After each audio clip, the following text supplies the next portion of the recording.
Hey, everybody. Welcome back to the Overland 870 podcast. I'm your host, Brad, and with me tonight is always Dan, and we are welcoming to the show my good friend, Caleb Baker. Baker, welcome to the show, buddy. Thanks so much for having me on. Stoked to be here. You guys rock. So, we're just going to kind of jump in. It's going to be like a lighthearted show tonight with you, Baker, because we're such good friends. I keep telling people that. He's never actually agreed to that, but we are acquaintance. We're acquaintance. He calls me an acquaintance. I call him friend. It's okay. It's all right. We enjoy that. The little guy he knows. The little guy that he knows. So we are about to roll into Rito. And I kind of want to talk about that a little bit real fast because you've been doing some awesome promotional work for Randy and those guys over at Natural State Overland. Can you tell us a little bit about what you got going on this weekend? Yeah, for sure. So what do you mean? Like besides the Rito event and the fact that we're all the Rito event, some of those really cool videos you've been doing, man. You've done some cool stuff for them here in the last little bit. Yeah. So the story there, they reached out to me. Oh man, it was about a year ago, and they said, "Hey, we want to work with you." So I run a marketing agency that's independent from, the Baker Overland thing. That's like what I do. It's my primary kind of bread and butter. And so they first reached out to me about that, saying, "Hey, we want some help promoting this stuff, doing some digital advertising." And so started there, and then they ended up saying, "Hey, we want to be a channel sponsor. We want to, support what you're doing on your videos." And that was super generous of them. I love working with them in that capacity. And so I've done a couple of videos through the year. Like I did a video when they had Bonfire. We promoted that. And then, I'm going to shoot something again this year. This is the funny thing about this stuff, though, dude. Like so much of this we do as a community, regardless of whether we're getting paid or not. You know what I mean? Yep. Like, so like I did videos for Rito way before they ever sponsored my channel, just because I liked what they were doing. Mm-hmm. Well, that's kind of so the reason why. Hang on just a second. I'm getting a text message saying someone can't hear me. Let me see if I selected my. I can hear you. Now you're mute. Now you're there. We can hear you. I can hear you just fine. Are they on your channel? Or they should be good. You're streaming through your YouTube as well. Yeah, right? So there's this new YouTube thing where they let you port other live streams and share them across multiple channels. So I've never done it before, but I was like, hey, it's a new feature. This could be cool. So I clicked the button to share it and just to see what would happen. And apparently it's working good on y'all's and not on mine. So let me just say this real quick. If you're watching this on mine and the audio's jacked up, just go to Overland 870's platform and you watch it there. It should be working there. We got you. Share them across multiple channels. So I've never. That's yours. Before, but I was like, hey, it's a new feature. This could be cool. So I clicked. Yeah, that's working. Okay. Well, hey, I don't know. This is kind of the reason why I asked this question about the whole Rito thing, because Rito's a big part of the the Arkansas Overland community. Okay. And you started out way back when, before you ever got into this. And so we're gonna pass on a little bit of information that we found out earlier behind the scenes that most of you guys don't know. Well, some of you guys might know, but Baker's a Jeep guy. He's a Jeep guy. Yeah, we got proof. He's a Jeep guy. We got proof. He's a Jeep guy. Guilty. So let me tell you the story here. I feel like I owe it to people to explain this because this is a little bit embarrassing. Oh, it's too late, buddy. You got the tattoo. Was that the first Jeep? Did that Jeep come first, or was it the other one? Yeah. Which Jeep came first? Okay. Jeeps, like so. Yeah, hang on, guys. I got a really mad delay going on. I wonder if it's because we're porting the stream two ways. Let me end what I'm doing on my end and see if I can get, because I'm not hearing both of you guys, and I want to hear what both of you are saying. It's like as soon as we went live, I lost you. Let's see here. Okay. Can you hear me? Yeah, we got you. Now there's no delay at all. So whatever I just did fixed it. So awesome. Okay. Okay. It's okay. Let's go from there. Okay, so here's the story. So I fell in love with Jeeps when I was in high school. I wanted a Jeep. The idea of being able to pull the top back off of that rig and have a kind of an off-road capable vehicle that you could drive around like a convertible. It's just super cool. And my dad told me when I was probably 16 years old, he said, "We're not going to let you buy a Jeep until you can prove that you can hold down a job for a year." And I shouldn't then have. yeah, exactly. And then if I could pull that off, then he'd let me buy one. So I got me a paper route delivering papers at 3:00 in the morning, and went and did that. Stuck with it, lasted a year, and he let me buy my first. I bought a 1998 red Jeep Wrangler. Loved that thing. I mean, Yeah. it was amazing. Had a soft top. It froze in the winter, and I threw a rifle in the back seat one time and just like broke the frozen top, went straight through. So I had it all duct taped up. I mean, it was a great rig. So started with that rig, and then I always loved Jeeps, man. I went from that, and then I got that one you just showed that picture of. Then I got the Renegade. And here's the deal, and this is where I'll be able to there it is. Cleaning rig. Yes. This is where I'll be able to redeem myself a little bit, hopefully, with the Toyota boys. Okay. So I had so many problems with my Jeeps. It was just nonstop. Lies and slander. Propaganda. Nonstop issues. False media propaganda. And so the first Wrangler I took in, and it had a oil issue that ended up getting rid of that vehicle. Then I bought the next Wrangler, and the next Wrangler I had gone through multiple repairs and issues that I had with it. Nothing major, but I just got tired of it. The Renegade had one of those long tops that goes from the drivers all the way to the trunk area, so it kind of opened up the whole thing. Yeah, you can kind of see it there in that picture. It up there. One day I opened it up all the way to the back, and it just wouldn't close. And I took it to a Jeep dealership, and they tried to charge me $6,000 to fix that. Everything on a Jeep is $6,000. Yeah, it was just the default. So that's when I was like, I want to get into this off-road stuff. I'm tired of working on my rig, and I'm not one of those guys that trash talks Jeeps, but here's what I would say. Here's what I would say. Everything that comes after "but" is just bullshit. Right? But here's what I would say about that. What I would say is, if you're going to have two vehicles, you're going to have a daily and an off-road rig. That was a heck of a sip of whiskey you just took there, Brad. That was. I had to brace myself in the story. Yeah. Prepare. So yeah, if you're gonna have a daily, if you're gonna have a daily and an off-road vehicle, then I think it makes sense to pick some sort of sedan or something as your daily, and then get a Jeep as your off-road vehicle, because lots of reasons. The suspension, I mean, they're just more capable vehicles in general, in terms of the off-road performance. However, if you're going to get one rig, and it is going to be dual purpose, so it's going to be your daily, and it's going to be something that you take off-road, in my opinion, the Toyota is the way to go. The IFS is the way to go. It's more reliable, it's more comfortable, and it doesn't flex like a Jeep's going to flex, although now Jeeps are going to IFS. I don't know if you saw that. Yeah. Mm-hmm. But what? Yeah, yep. Look it up. They totally are. What? Stand by. Keep talking. Yeah, I can't. Go ahead. Anyways, I said I can't deny it, because I told everybody, because when my Gladiator's done, which we're going to trade my Gladiator off. That's what I'm getting a Toyota. So I'm going to a Toyota. It's okay. I have no problem with Toyotas at all. They ride great.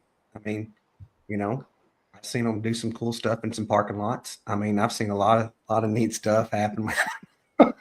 I'm sorry. Get out of here. No, I'm seriously going to a Toyota. So I got to have something for work that's a little bit more gas efficient. So I don't know, but I just had to bust your chops about that, bro. Because Now, if my Jeep has been 100% reliable, it's never broke down. It's never. I don't know what he's. I can't even finish telling that lie. My Jeep's been That 3 oil months. leak. That oil leak that this he mentioned year. is standard. That comes in the paperwork when you get it, and that Well, actually they're is. like aircraft. If they're not leaking oil, that means they're out of oil. That's just how you tell. I mean, that's everybody knows that. I don't. Totally. Oh, well, it looks like the So- cops are at my house. I've got something here. What he was talking about. Apparently, he is correct. Give me one second. I'll get it up here.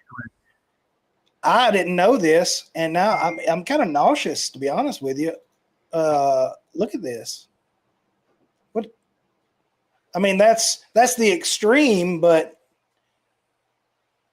Yep. yeah. So let's That's- back up and let's talk about why. I think that this is an interesting point. I have this conversation with other guys. So, you know, for those of us that like to off-road and overland and push our vehicles and all that stuff, we are in a very small subset. We are a major minority of the population. Like the normal person buys 2 vehicles. They buy, you know, in the South, they buy like a truck and a van or a sedan. So you got the family vehicle, it's an SUV, a van, you know, or if it's a small family sedan, and then a lot of times a guy will buy a truck. And that's kind of the two rigs. People don't buy 5 rigs. They don't buy a rig for each use case. And I've heard guys say, like, you know, well, you know, if I'm buying a Jeep, it's not going to be for a daily. But the fact is, everybody that buys a Jeep buys it for a daily. Like, Oh, that's true. People don't have the luxury of buying 4 or 5 different cars for 4 or 5 different use cases for the majority of people.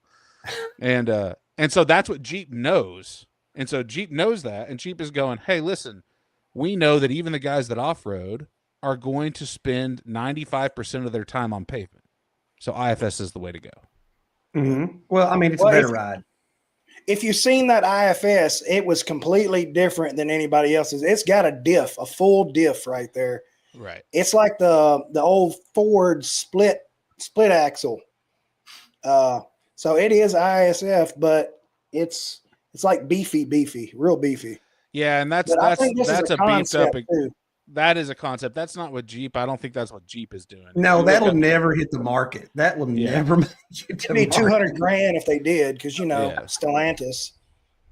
Now you're not wrong. You know, when I was having my problems with it, I'm not kidding. And I'm not a Ford guy. Or I'm not a Jeep guy either. The only reason I have a Jeep is because what I'm doing with it. I've said that 100 times. If I was to quit overlanding, doing what I'm doing, I would get rid of the Jeep. It don't make sense. I can get just as bad gas mileage out of a much better vehicle as I do my Jeep. And Facts. so, I mean, but for what I'm doing, to me, it's the best capable vehicle to do it right now. Something else come out, hey, I'll go to that. But I almost, when I was having those problems out of mine, I almost bought a damn Bronco. Oh my God. What? Yeah. Seriously? Raptor. I was going to try to buy a Raptor. Fever? What did you eat? Some bad chicken? What happened? Bad sushi. Bronco. I know Rex has a really nice Bronco, but why would you buy a Bronco? They make like 6 things for them. That's the reason why we buy Jeep and Toyotas. Not because of their awesome abilities. It's because they make 11 billion things for them. A Jeep is the AR of the off-roading industry. You can put attachments all over it everywhere. You're not wrong. That's like I got 4,000 different. Well, I'm not even gonna say that because you know that I don't use any of the footage that I have. So I have like 4,000 camera mounts inside my Jeep that don't record anything. You don't even own a camera. I have like 5 cameras. Is it in case me or Baker rides with you? We got a place to put our camera. That's exactly what. Look, I have so much cool footage from the day when Baker and all of us went out on this camera right here. When we went through the water and all that stuff, just tons of footage on here, just chilling out. It's still the same footage from Jasper Jeep Jam on there too. There's still Jasper Jeep Jam footage on here. There's I got that same camera. You do? I've got a whole bunch of those. You don't have a Minolta. No, that's true. I don't. Hey, I got a segue real quick. You mentioned that trip that we did going through the water. What was that last year sometime? So Around Christmas, yeah. I got to Christmas tree show cake, y'all. too. I got to show y'all a little something, Oh, you still got the blizzards. dude. So I saved it. So for those of y'all watching this that don't know the story, Craig, our buddy Craig, that came with us. Let's see. Let me see where it's at. Okay, yeah. He's a big like whiskey connoisseur. He's got Yes. all sorts of stuff. And he brought this. I don't know if this is going to focus. You might be able to see. So that right there, he had this bottle in his collection. That is my birthday, which was yesterday. And so I saved this for almost a year, whatever it's been, 10 months or something. And didn't drink it yesterday and saved it for tonight. So that's what I'm having tonight. That's so awesome. Nice. That was super cool when we were there that night, and then Craig whipped that out. That was so cool. That was so cool. It's been sitting in my cabinet waiting for this time to do it. So it's pretty cool. That's kind of like my Christmas tree cake hat. You're the single person keeping them in business. I'm pretty sure that's the story there. Yeah. Dude, he had a case of, not a box, a case. I had a case of, Gina sent me with a case of Christmas tree cakes, and I sat in my tent, my rooftop tent, like a little chipmunk, and stuffed my mouth full of Christmas tree cakes. Every time we stopped, I ate a Christmas tree cake. So while you hopped off there a minute ago, Baker, Gina jumped on and said, "We're responsible for Brad this weekend, just so you know." And you live closer to him than I do, so yeah. I'm flying solo this weekend, so I'm gonna need some parental supervision. Well, my wife's gonna be there, so I'll just tell her to keep an eye out.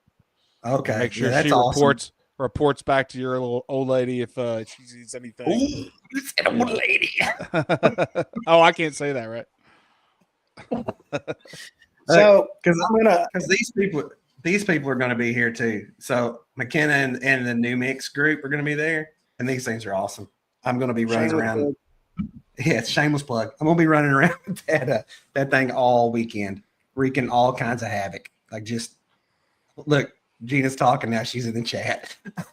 You said, yeah, I'm sure corporate's down there somewhere. She's always in the chat. She's like Dobby. She just hides out in the corner until she's got to pop up. She's got to pop up and say something. Look, I'm just going to put it on the screen. We're gonna nerd out for a minute, not too in depth. What got you into the making videos? Was that just something you did by fun and it just turned into a job, or what'd you do before you made videos, basically? Yeah, or have you just always made videos? Yeah. Okay. So are you talking about videos like on YouTube or just starting the whole thing? Like, how did Baker Overland get started? How did that even start? 18-year-old Baker, was you filming then, or was you still in the paper route? What? Just start from the beginning. Yeah, dude. So there are. Oh man, I shouldn't even say this, but I'm gonna say it. There are channels out there. If you do some digging, you can find from a much younger version of myself that made some utter nonsense out on the YouTubes that still exist out there. So I've always been fascinated with films and movies and back when we had the old DV tapes that we put in camcorders when I back in the 90s, and I'd shoot videos with my buddies, and we'd go out and we did a bunch of different stuff. We did stop motion stuff. I've always just been fascinated by like the process of creating something. I was super into like drawing cartoons on multiple pages and flipping them, make it look like it moved. Flip book.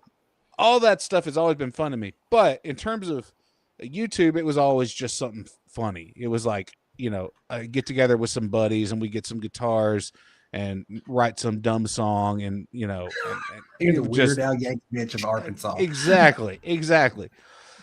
But so once I had kids, I started. We always loved the outdoors. I grew up spending most of my time outside. Grew up a big portion of my childhood. We lived on this big farm in Conway, Arkansas, out towards the Lolly Bottoms, and just spent a lot of time outside.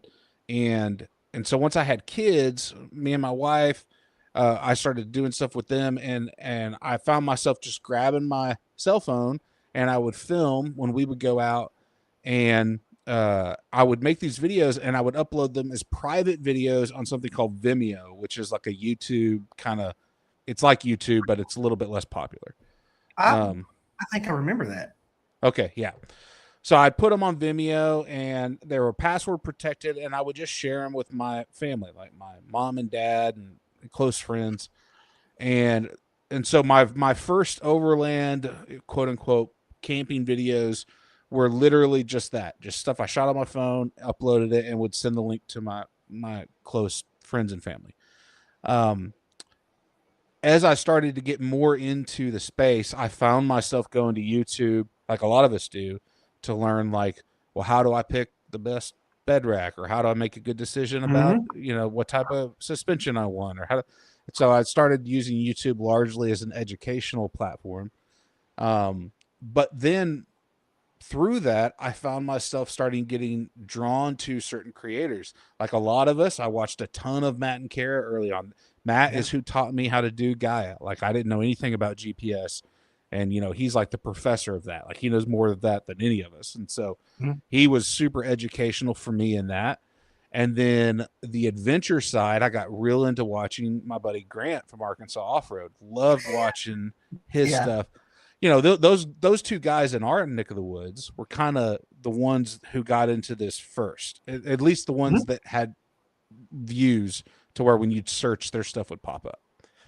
And so I loved watching their stuff, and I ended up going on a trip with Grant very early on, one of my first trips.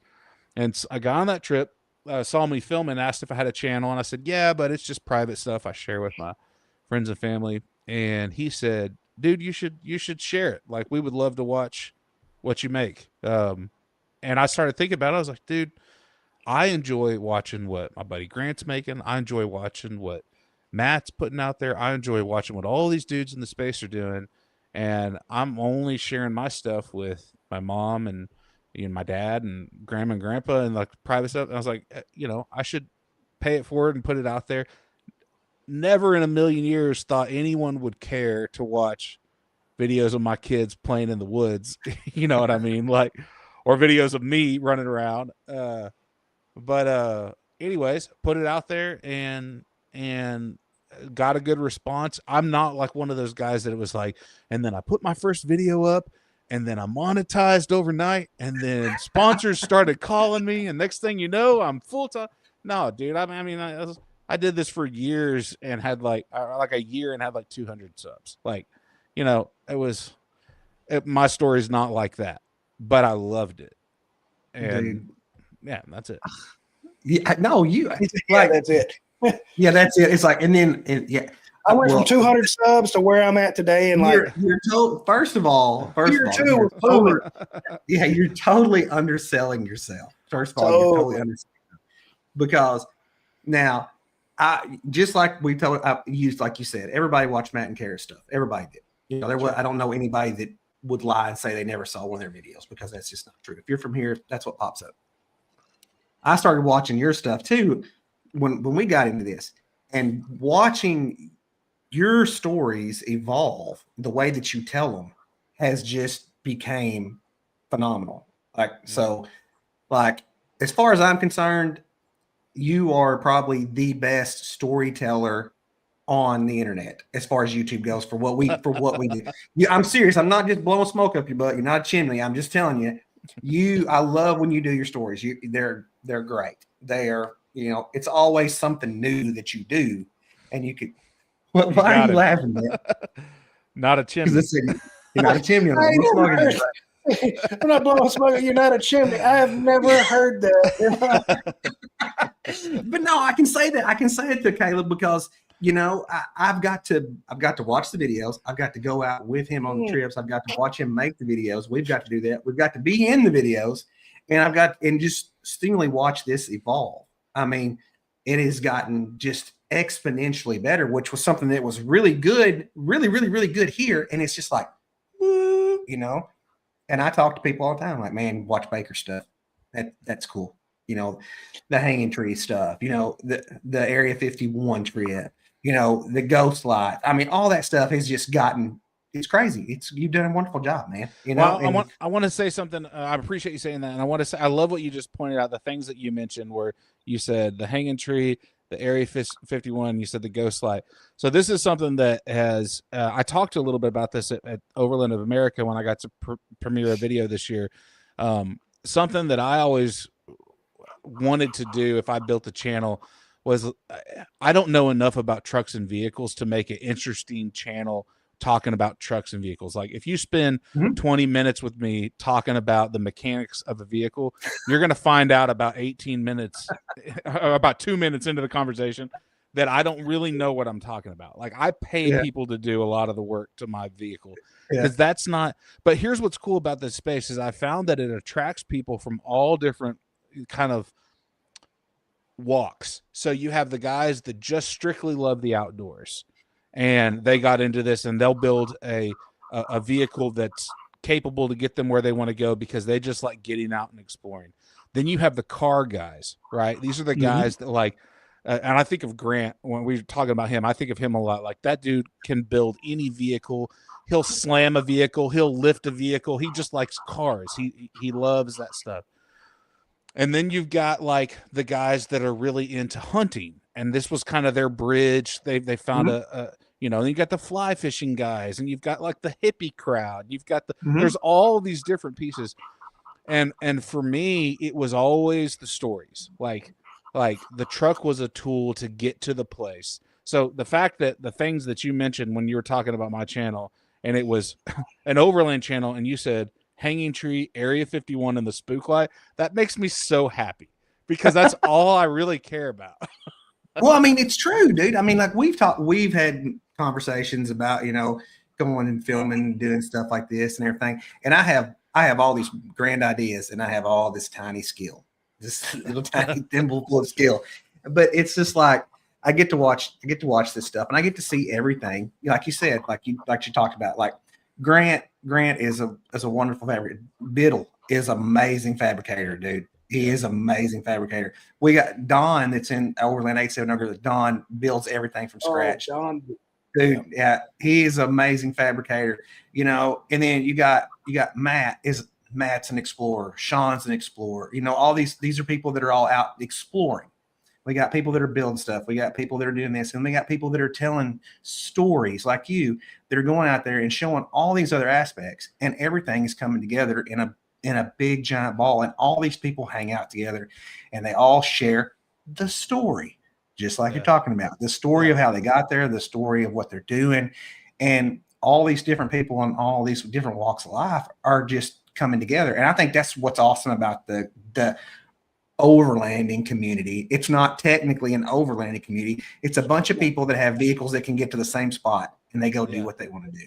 Yeah. And so we share an overlapping interest, and whether that interest happens to be the focus or happens to be a piece of the focus, we all have that over. And that's what's so cool, man. I've sat around campfires before with Democrats and Republicans and independents and Christians and non-Christians and Buddhists and but what's cool is there's a unifying thing about the outdoors. And to me, like, we have so much division. It's just cool when you find something that brings people together. Yeah, and it is. And that's the most important part of this entire situation that we've strived for, you've strived for, everybody has strived for, is just a sense of unity in a community that we get to do all this stuff. And like I see people, go do, like when Dan goes and does his stuff, like Dan goes out and he does his trips and everything. And I see, like we talked about his camera work. He showed that video, the clip from his video. And I was like, man, that's cool. I can't do that. There's no way I can do that whatsoever. And then you go out and you do the storytelling and everything else. And the way that you present a story, same thing that, that they do, that Corey does with Big Rock. Corey's a good storyteller too. He does that. And then everybody goes out, and I can't do it, but I try to do it because I see you guys do it. And I think that's what everybody else is doing, is coming together and enjoying all that aspect of everything. So yeah, that's just me. That's my humble thought tonight. So my introduction to you wasn't as cool as Brad's or anything like that. I was at Overland of America first year with Chris Carroll, and he's like, dude, have you seen Baker Overland's new video? And I'm like, who the hell is Baker Overland? And he was like, He just did one telling a story about the mine in Colorado, and he pulled it up, and we sat there and watched your whole video while we were supposed to be hanging posters at Overland of America. And dude, that's why I was like, man, that is amazing camera work, just amazing. I'm not good at it. I don't even try to tell stories. It's not my thing. It would end badly. I like my content to be like somebody's there with me. Like we're talking two buddies hanging out. One's a camera. That's what I try to make my content like. But the storytelling is fantastic, man. And you kill it. You really do. He does. I appreciate that. I want to say something about that real quick, just because I know some of them are in the chat over here. And I think one thing that I've done, and this would be advice that I would give anybody if they are content creators, but obviously that's not why people are drawn to this space. Like the majority of people that are overlanders didn't get into it because they want to be content creators. But what I have found is everybody is drawn to this space. They like snapping a picture of their rig. Like how many of us built a rig and we're walking into Walmart and we're sitting there doing the double take, right? It's a sexy thing. We want to look at it. And when you drive your rig up to an epic place, you pop your phone out and take a picture. You may not be an influencer. You may not be a content creator, but we like documenting these experiences because there's some, I've got a picture hanging up on the wall over here that you guys can't see of me and my kids swimming in Beaver Lake. And, that's something that I think everybody understands. Like we like to have these moments like locked outside of time so we can revisit them. And so to the people that like to do that, one thing that I found that has helped my channel a lot is surrounding myself with people that are inspirational to me. You guys are absolutely in that crew. And, you talked about the Colorado video and you said the cinematography was great. Probably 3/4 of the cinematography in that video was Jacob Biddle and Tyler Snyder from Independence Overland. So I think that surround yourself with people, if you want to go to epic places, find people that go to epic places and become friends with them. If you want to make great, dude, I've tried. You don't ever call me back. That's what you just got to keep calling him, dude. That's how I got to be friends with him. Whoa. You talking to me? What are you talking about? I respond. What am I? I'm sitting here, ain't I? No, I'm just giving you a hard time, man. Completely. I started in this space 2 years ago, didn't know anybody. Matter of fact, it's not even quite 2 years ago. Rito will be 2 years for me. I showed up there, didn't know a person, met Craig and Mike first. That was the first two people in overlanding that I met. And then 2 years later, I've met some of the biggest names in the industry, hang out with some of the biggest names in industry, call a few of them friends. Some of the smallest names in the industry. But it's a very open community. There's not another genre where somebody starting out in 2 years could do that I can think of offhand, that could just roll in 2 years later, know some of the biggest names in their field. Hey, Baker, Jeremy wants to know when he said Man Alive Overland son wants to know when you guys are going to go riding again. Dude, I got a couple things to say to Jeremy real quick, and I'll say it to you. So Jeremy, I've been talking to Adam Barron, who I know that works at Man Alive, or he's on the board or something. Adam is a friend of mine. We actually played in a band together when I was in college. And I had no idea he knew you and it was on that board with you. So we got to figure out a way for me to join a Man Alive expedition. For those of you watching, if you don't know about Man Alive, look it up. It's a super cool deal. I haven't been, but I've heard a lot about it, and it seems absolutely amazing. To segue into when we're next going to do a trail ride, dude, hit me up in Slack. Let's figure it out. Brad, professional. That was Gina calling me from downstairs. And she's in the chat. She's in the chat. She literally called me and watching the video. Baker, I know you like your haunted stories and ghost stories and stuff. Oh, so hopefully next month I'm going to get to go stay at the Stanley Hotel in Colorado. Dude, I've heard about this place. That's it's it's just part of history that I want to go see out in Colorado. And dude, I'm excited. I'm not big into the scary movies and, you know, the ghost stories, but it's just one of those places, you know, like it's just, I can't wait to see it. I'm looking forward to that. I have always wanted to go closer to home. I've always wanted to go stay at the haunted hotel at Eureka Springs, but I have never got to. I've never got to stay there. Are you talking about the Crescent? Yeah, the Crescent one. The haunted one there at Eureka Springs. Dude, go now. You won't get a ticket right now, but if you know pick some time in the winter or something, go and then do the morgue tour, dude. It's pretty cool. You gonna come with me? Dude, I put it in my Halloween video 2 years ago. They were super cool. We called them up. I'm a chicken, dude. I'm such a big chicken. Dude, let me tell this story because I think this is cool. So we called them up, and this was probably the idea hit me in like September, and you know, which is the worst time to schedule shooting a ghost video at a place like the Crescent. It books out years in advance.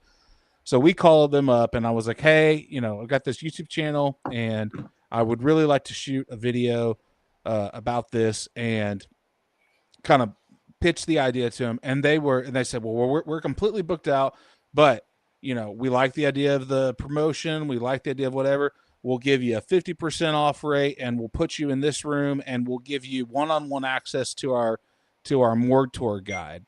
Wow. And I was like, what? And so, but they're like, the caveat is you got to shoot everything at like midnight or something, which, you know, just added to the whole weird, spooky vibe of the whole thing. So anyways, we went down there with this dude, and that was in that video, and that was so much fun. Like again, I'm with you, Danny, about the whole, like, I don't watch horror films and stuff. I've always found that the best stories are the ones where you let your imagination fill in the gaps.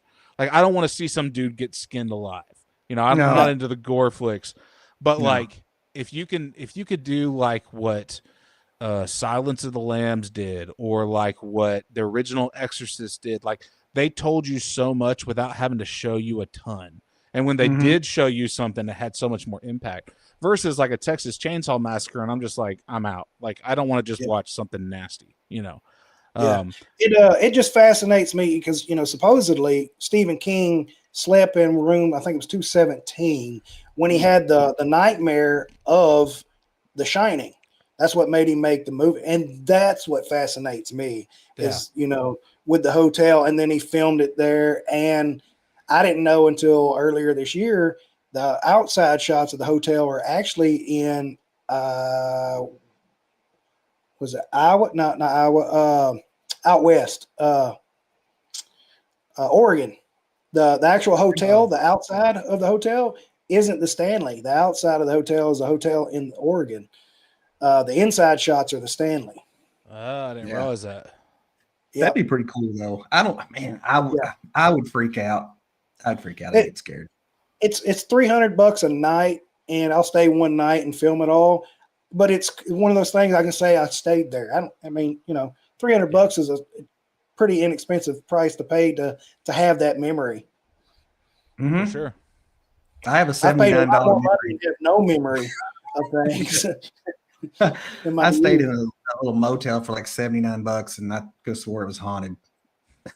That's the only story I got. That's it. That's all it is. That one sucked, my friend. You gotta step it up. He wasn't kidding. He can't tell stories. Oh my God. That's all I got. Because I promise you, if I went and stayed at the hotel, and it was like just creepy, spooky, I'd be okay. But if I was like sitting there and like a door opened, then I would leave immediately. Like I wouldn't even I'd leave my clothes there. I would just leave. I'd just casually get up out of bed and just walk to the door and just leave. So I got to tell y'all a story. I'm going to make fun of Benji real quick. Let's do this. This is the best thing ever. Let's do this. So a couple weeks ago, I did a trip with a group of people. I put a video out about this, and it's where we went back to the Hanging Tree, but we did a midnight hike there. So we did a camp trip, you know, and then it wasn't even the intent of the trip. I hadn't planned on it, but we just so happened to be camped nearby where that tree is. And one of the folks there, we were sitting around the campfire. They said, "Hey, isn't that close by?" And I was like, "Yeah, that's, you know, we could walk to that. That's not too far." And so everybody got on board, and I was like, this will be fun. We'll go do this hike late at night. So my buddy Andre, who was there, or let's see, no, it wasn't Andre. It was I can't remember his name. Blind Spot. What's his name? I'm drawing a blank. Blind Spot Overland. Can't remember his name. Dude, I hate that I just drew a blank. But anyway, call him Ted. Corey. It's Corey from Blind Spot. Okay. I just remembered.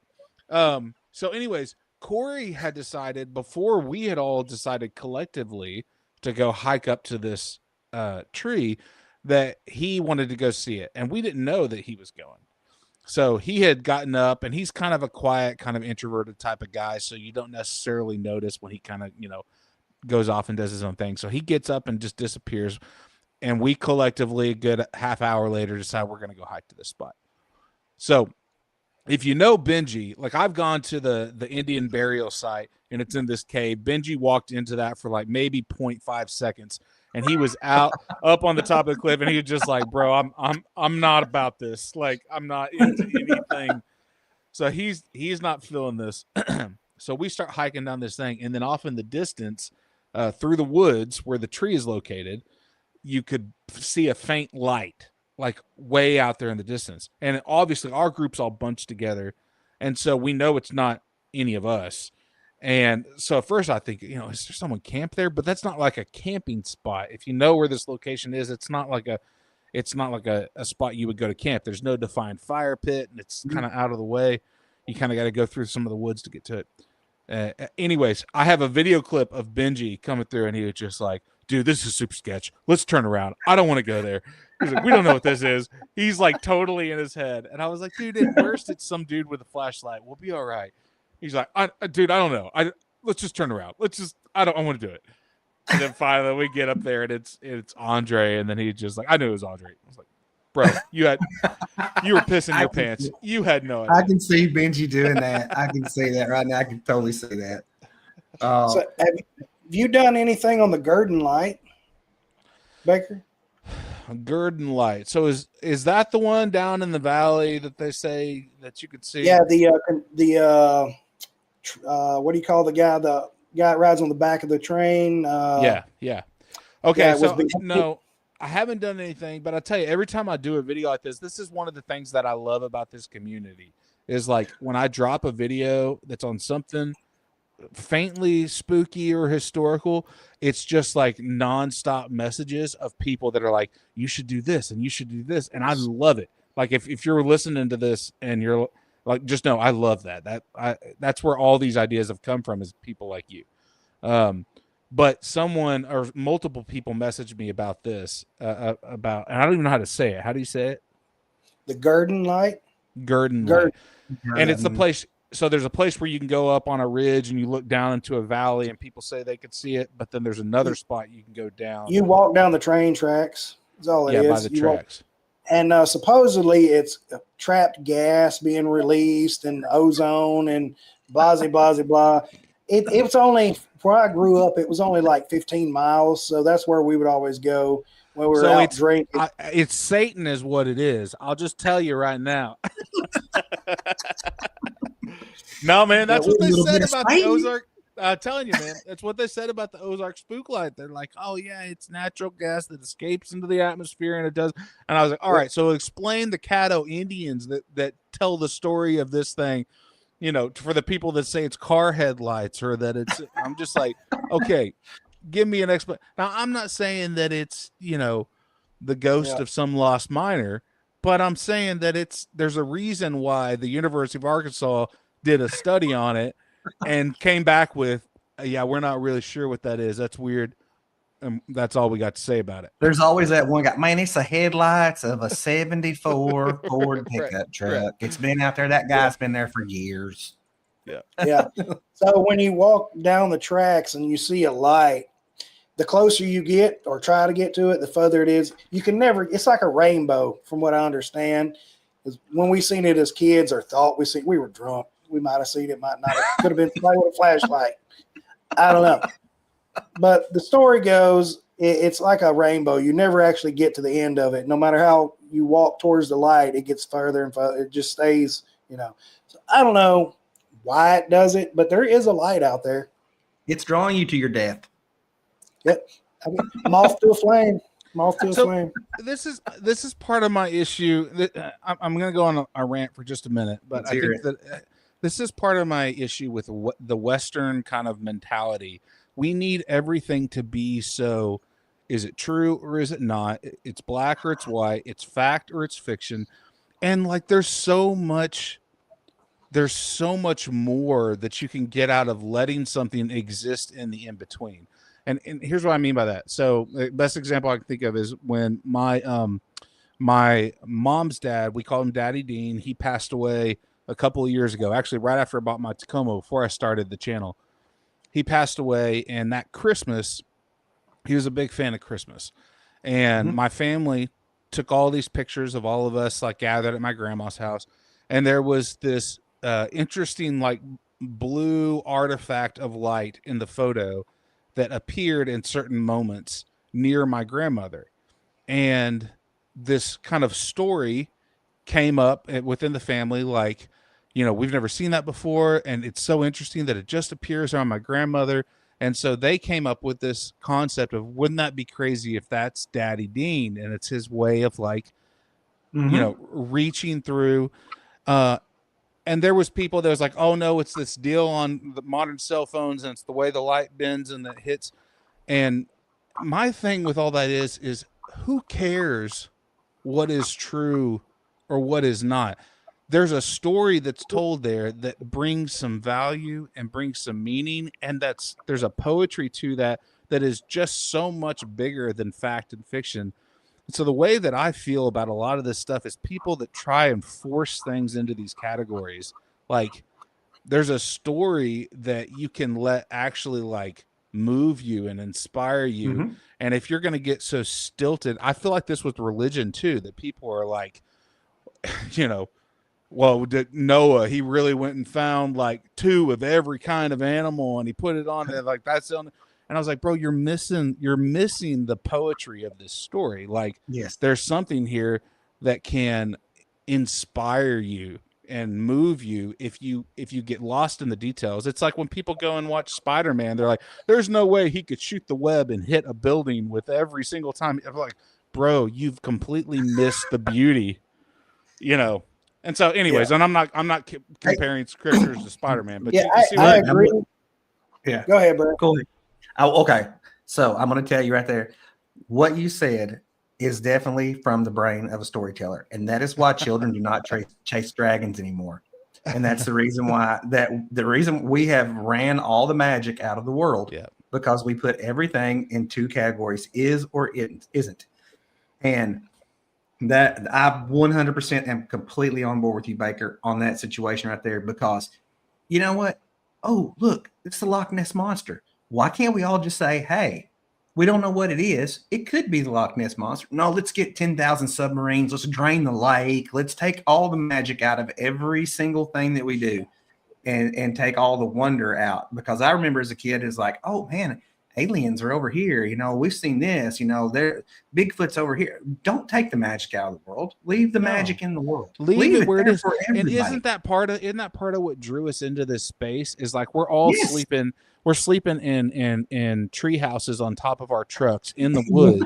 100%. Like, there's a childlike wonder to it that drew us to this space. And it's not to say that we're all, you know, like when I went out and did the Area 51 video, the only thing that I wrote down that I knew I wanted to say, like script wise, in that whole video is what I closed the video with. And it's there are too many people hell bent on ridding all the magic of the world. And I think we need more of that. So whether you're a skeptic or a believer or somewhere in between, let's have more beauty, more wonder, and more adventure. Like that's, to me, that's why my channel exists. That's what I want to do. And that's wonderful. And that's great. Why, like you said, why do we have to explain it? Why do we have to explain it? Why can't we just look at it and enjoy it?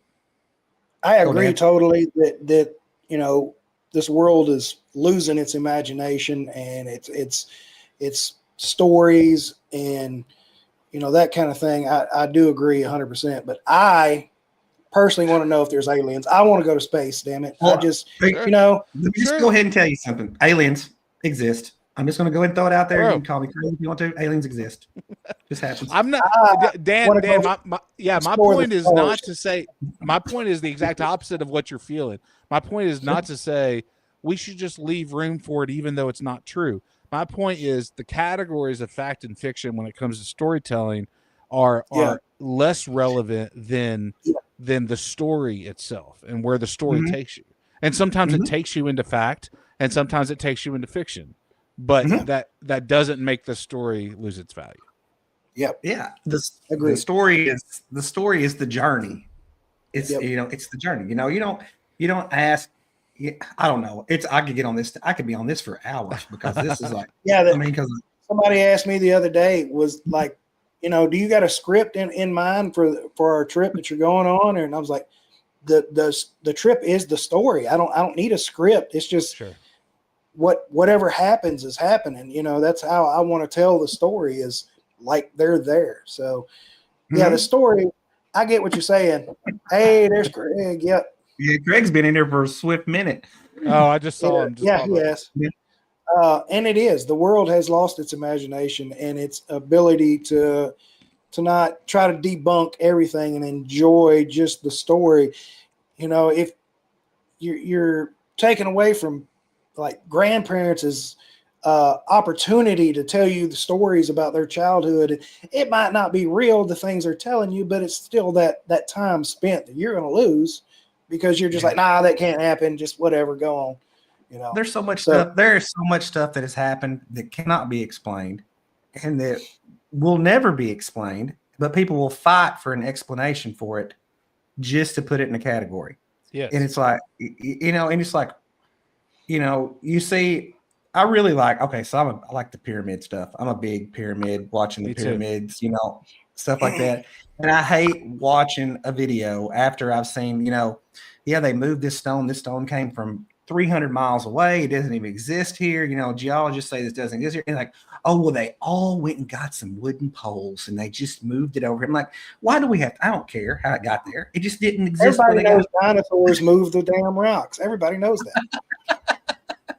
Yeah, I mean, I don't know. I take my granddaughters outside, and when we go outside and we play, we hunt dragons and we hunt monsters and we tell stories at night when they spend the night here. We lay in the bed and I don't read a storybook to them. I make a story up for them every time.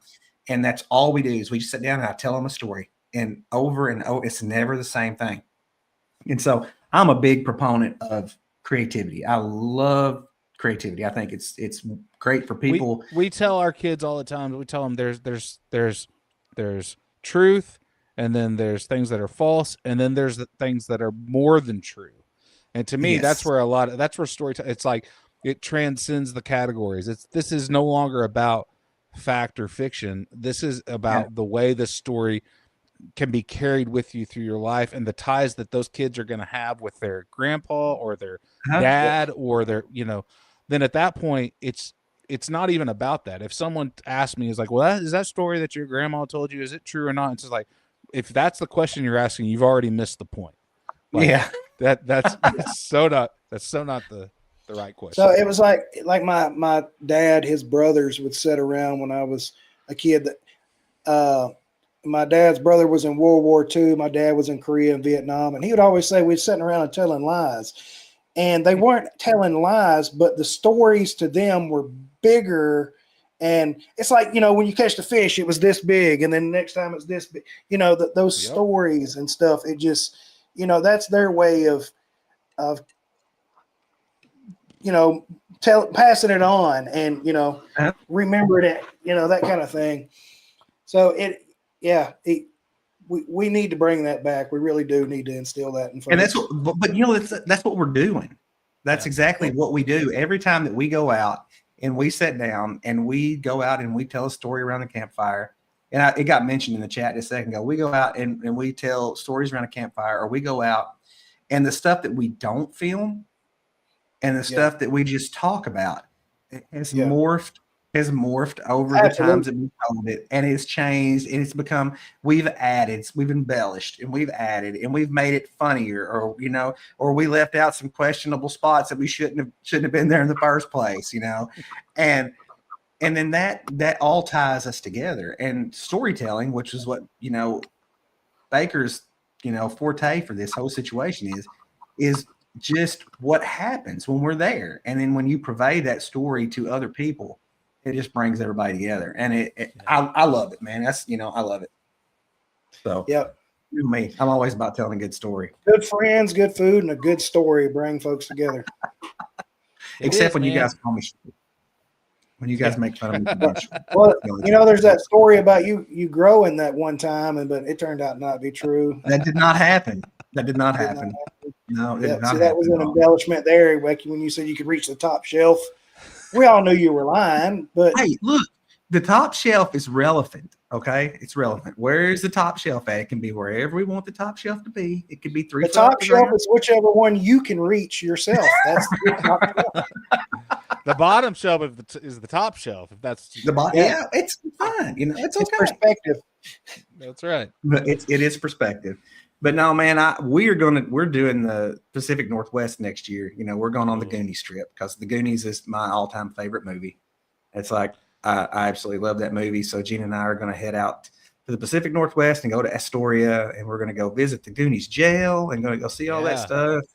I've got a buddy named Grant. His channel is called 7 Overland. I think that's right. Look him up.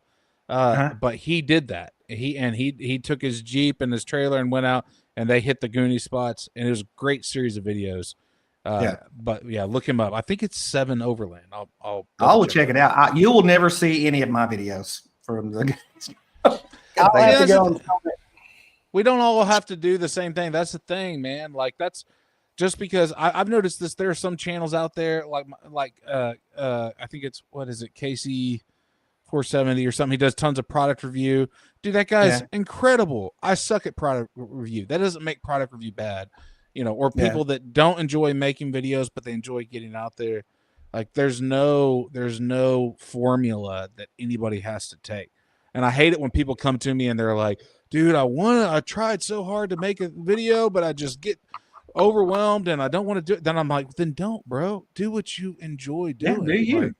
Do what you enjoy. If you don't enjoy that, do it. You have to love making videos or you're not going to make videos. No. Yeah. It aggravates the fire out of me, but it's one of those things I enjoy doing, but because I can sit there and just nerd out on a 10-second scene, take me 4 hours to do it and get it right. But when I'm done, I'm like, yes, I did that. I've got that little dopamine hit or whatever, but I enjoy it. Yeah. That's dopamine, like this right okay. Here. People ask me all the time, we're out running around. They're like, how do you even, I don't see how you get on the podcast and you just start randomly talking about whatever. I'm like, because that is my life. I do not have a formulated plan for anything. So it's just like, I just go with it and let it roll. That's why I can't do content videos. Like I can't sit still long enough to do, a video. Like I would have to, it would be one, I turn the camera on and that just have to be let it go and just upload it. I couldn't do any editing or whatever. And then that would be horrible because that would be really bad. It'd just be beep, beep, beep, beep, beep, beep, beep, beep. No, but Brad, beep, but obviously, this format is something that you excel in. I mean, there's a reason that like so many guys that try podcasts and burn out on them, like myself, and then see other guys and I'm like, oh, I want to do it. And it's the same thing. And I find myself telling myself the same thing that I tell other guys. It's like, dude, stay in your lane and do what you love. Like if the podcast thing wears you out and it stresses you out and you have a hard time staying consistent, then don't do that and focus on what you can do naturally. And you're killing it in this format. And so I'm mean that I'm bar real low. No, dude. No, you're doing the same thing that you're accusing me of early on. And like you obviously you're a community builder. Nobody throws parties like you guys throw parties. You'd have a great podcast and you're doing those things well. If you weren't doing them well, people wouldn't be building up around you. So well, I appreciate that very much, but it's all it's an 870 unified effort, as I tell everybody. And you say that, and I do realize, and you do a great job of delegating and a great job of diverting the praise, but also absorb it when it comes your way because you started all this. So it's okay to take some ownership in that. Well, I appreciate that very much. You have no idea how much I do appreciate that. Even to that one guy at Walmart who got their picture taken with me, I still love you, bro. You're still getting a Christmas card this year. You're a great catalyst. Yeah, for sure. It takes a special type of person to build that and facilitate it. Not everyone can do it. I don't want to do it. Yeah, because if you wouldn't have been on here early on here, it would have just been me and Baker, and I'd have been like, "So Baker, yeah, so you like cameras?" Yeah. Right. Cool. And for those of y'all watching, I told him beforehand, I was like, don't start asking me about gear because I will answer you and we will waste an hour talking about stuff nobody cares about. Yeah, he's like, don't nerd out on camera. So I marked off like 9 things off my ask questions. So I got to ask, so who was Baker at 18? What was your plan? Yeah. No, that was better. I just popped Biddle up on here, because I love this dude so much. You have no idea how cool a cat he is. But I've never got to camp with him ever. What? I've never camped with him. Nope. Here's what I'll say about Jacob. Jacob, yeah, and obviously Jacob was one of the dudes that like I first connected with in this space, and he's a great friend. He's one of the when you find out that he's as young as he is, it makes no sense because he acts he's like older 16. than most of us. Yeah. He's like 12 years old, but he acts like he's like 82. It's a weird kind of combo. But Jacob, he likes small groups. He doesn't like the big, and he'll come on group trips and stuff. But like, he likes doing more like. So sometimes you should reach out and be like, "Yo, let's go on like a 2-3 rig trip," and I bet he'd be in. I tell this story all the time because I always talk about it. Because so the two first people that I met in the Ozarks, Chris Carroll and Jacob. I met them crossing Union Schoolhouse. Jacob, the very first sticker anybody ever gave me was the first sticker that he gave. He gave me that sticker at the crossing at the Union Schoolhouse, and it is still on my propane tank. That's cool. And it has been there since it's gone through 2 Jeeps. Excuse me. But yeah, one of the very first people I met, met him. Actually, I met Chris and him crossing Union Schoolhouse, and then I met Paul Easley. I don't know if you guys know Paul Easley or not, but Paul used to run through the Ozarks all the time. I bumped into him. Him and I became good friends. But Biddle, very first sticker very first sticker I ever got.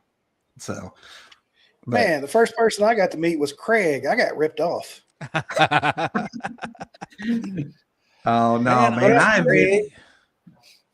I have been so lucky. Oh, hang on, I gotta show you something. Corporate just came in, so I got my corporate. Look, guys, come find me. If you were at Rito last year, come find me, and you can get one of these stickers. Ask me about Canada. Come find me if you were there for this. Come get the Ask Me About Canada sticker. So there you go. Come find me. Real quick before we jump off here, we're already over. What's the plan for Rito this year? What's your have to do's or gonna do? Is you just gonna get there and relax? You got to put in some work, or is this your time off? Yeah, so I'm going. I mean, it's kind of a little bit of everything you just said. I'm going up on Thursday, and gonna set up the camper and detach the camper. So originally, I was going to be shooting another video with Backwoods. So I was gonna be there Thursday, split Friday, go shoot with them, get back on Saturday. But plans changed on that. So my family's now, because I don't have the obligation with Backwoods, my family's now going to come down on Friday. We're probably going to go wheel some, but the work portion of my weekends changed dramatically. So now I'm just getting to like hang out. I'm going to go put the truck in the Storytell area for a little bit, leave the camper out in the field, and just kind of go back and forth, meet whoever wants to hang out. I've got some folks coming up to camp, and this is why I like Rito, man. Of all the events that I do, I like Rito because it's so chill. Like, it's just hang out with folks, if you want to go wheel, you want to do vendors, do that. They're upping it a lot this year. They're going to have hot air balloons and outdoor movies hot air and some balloon. stuff. Yeah. So they're going to have some more activities, which is going to be cool. But I'm just looking forward to hanging out with folks. And of course, I'll be filming some too. But I try not to let that get in the way of the hanging out. Yeah, I'll probably film one day, and then the rest of the time I'll take for me, because I work my butt off at Overland of America, so I want some time to enjoy and relax and hang out with folks. You got any cigars picked out? Bro, yes. Dude, let's see if you can see that little glowing light right there. I just restocked that whole humidor, man. So what you bringing with you? Probably I've got some really good My Father, some Mi Amor de Cuba that I'm super excited about, that are amazing. And then I've got some Rocky Patel and some Leaf by Oscar. So what's a Rocky Patel that you'd like? I've got a store here with a lot of Rocky Patel. They got some 10 and 14 year. I think never had a 14. I had a 10, never had a 14. So if you want to grab something, let's do that. Black all right, and I'll grab one. That's Greg right there, buddy. Or a Marlboro Red or something like something fancy. So we're gonna have a late night cigar smoke chill out night. Absolutely. Friday night, Thursday night, whatever. All right. I'll bring some to share. Well, I'll bring a couple bottles of mediocre bourbon. Hey, Craig. So we done like sang your praise multiple times in this live stream here. So we expect a couple more of these, maybe a couple of stogies. Yeah. So show up and don't make us look like liars singing your praise. Yeah. Guys, if you haven't seen Craig's wall, man, I had a picture of it. It's not on my computer anymore. I deleted it, but it's it looks like something you'd see in the Vatican, but for booze. That's the perfect comparison. It's all backlit and like a shrine. It's the Catholic awesome. Church of bourbon. The Catholic Church. There you go. The Catholic Church of bourbon. That's what it is. Oh, he's picked up horse soldier. That horse soldier is good, man. Like he's talking about this. Have y'all had that? That's the one I tried to get you to find me at when we went to Bonfire. So I just got the old pecan praline. What is that? Pralines and cream? What is that? What is that? Just pecan. Oh, this is actually really good. I have not had this before, and I bought this Chattanooga. I haven't had it. Yeah, and it's actually cool bottle. It's really good. Yeah, it's a sweet bottle. That's how I buy my bourbon, by the kind of bottle. Me too. I like having something I can pour over ice and just sip and enjoy, and that's one of those things. Crown is the other one, Jack, but that's pretty good. This is going to be full of martinis. Keep that away from me. You keep that away from me. This is so much fun. This is so dangerous. It's like it's the AR-15 of alcohol dispensers. I mean, exactly. You can go from zero to full blown trouble right there. I mean, and it's battery powered. You don't have to do anything. Comes with cool stickers. Do things. You can go from a good relationship to divorce in a switch. Yeah. Woo! That right there will cause 9 kinds of troubles because you don't even know what's going on when that thing starts pouring out of there. But anyway, so we've done run past our hour marker. We've been on here laughing and cutting up stuff like that. So Rito is this weekend, guys. Come on. Make sure you look us up. Yeah, come find us. We're going to be sitting around. Look for the flashing blue lights and handcuffs. Some of us will be there. My flag will be up there. I think I'm pointing at it. Just look for the flag or the other blue Jeep. The other blue Jeep on the internet. The other blue Jeep. Yeah, the other blue Jeep. Not coming. Matt's not bringing Sully. Sully's down. He's coming in the. No, he's not coming at all. They're doing the. Whoa! A Jeep broke down? No way. It's getting improvements. It's improvements. Okay. Yeah. Improvements. Yeah. I was being slightly sarcastic. Yeah. Slightly sarcastic. I'm just. Okay. I haven't even bought my ticket yet because I don't trust my Jeep to make it. I'm buying my ticket at the door. I'm paying. Randy's getting $10 more out of me because I'm buying it at the door. Yep. I was waiting last minute. As much trouble as I've had out of my Jeep, but hey, but I'm bringing something to give away at the door prize giveaway. I'm bringing something to give away though. So some stilts. You bastard. Piece of the yellow brick road. Yeah. Oh, there we go. Peace out from Florida. All right, man. Yeah. But no, I'm bringing some traction boards because it's going to be muddy this weekend to give away some traction boards. Somebody's going to be there in a Subaru, and they're going to need to go home. 100%. 100%. That happens every time. All right, Hey, Baker, guys. thanks for coming, hanging out, brother. We appreciate it so much. Thanks for being the world's greatest storyteller that we know in the history of the planet so far.